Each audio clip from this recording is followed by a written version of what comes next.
మహబూబాబాద్ జిల్లాలో BRS working president KTR పర్యటించారు. గెలిచిన సర్పంచ్ అభ్యర్థుల ఆత్మీయ అభినందన సభల్లో పాల్గొన్న కేటీఆర్ కాంగ్రెస్ ప్రభుత్వంపై తీవ్ర ఆగ్రహం వ్యక్తం చేశారు. గతంలో సీఎం రేవంత్ రెడ్డి వ్యాఖ్యలకు కౌంటర్ గా తీవ్ర ఆరోపణలు చేశారు. దొంగ హామీలిచ్చి రేవంత్ రెడ్డి అధికారంలోకి వచ్చారని ఆరోపించారు. 2 ఏళ్ల కాంగ్రెస్ పాలనలో ప్రజల్లో తీవ్ర వ్యతిరేకత ఏర్పడిందని కేటీఆర్ అన్నారు.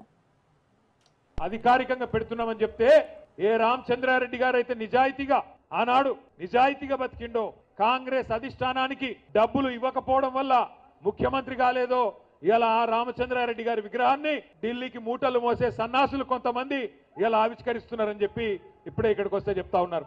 ఆలోచించండి, ఎక్కడ రామచంద్రారెడ్డి గారు, ఇక్కడ ఉన్న సన్నాసి రేవంత్ రెడ్డి. ఒక్కసారి ఆలోచించండి. ఆ మహానుభావుడు ఎప్పుడో ముఖ్యమంత్రి అవుతుండే.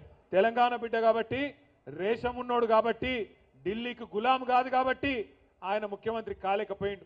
కానీ ఇవాళ బ్యాగులు మోసేటోళ్ళు, సంచులు మోసేటోళ్ళు, చెప్పులు మోసేటోళ్ళు వీళ్ళే ఈ ఢిల్లీ గులాం గాళ్ళు ఇలా పెద్ద పెద్ద మాటలు మాట్లాడుతున్నారు. ఇవాళ వాళ్ళంట ఈ దుర్మార్గులు వచ్చి రామచంద్రారెడ్డి గారి విగ్రహాన్ని ఆవిష్కరిస్తుంటే సురేందర్ రెడ్డి గారు మంచోడే, ఆయన అంటలేను నేను. ఇక ఇంకో వేరే వాళ్ళు ఉన్నారు, వాళ్ళిద్దరు గసంటోళ్ళు ఆవిష్కరిస్తే తప్పకుండా ఆయన ఆత్మ కూడా శోభిస్తుంది, మంచి జరగదు. నేను మిమ్మల్ని అందరినీ కోరేది ఒకటే, ఆలోచించండి.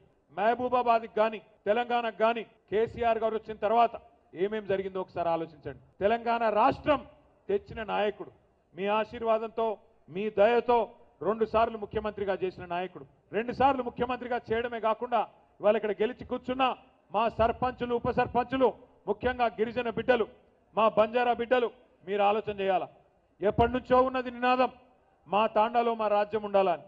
మరి 3400 గిరిజన గూడాలు, తాండాలు, వాటన్నిటిని కూడా గ్రామ పంచాయతీలు చేసిన నాయకుడు ఎవరు? కేసీఆర్ గారు. కేసీఆర్ గారు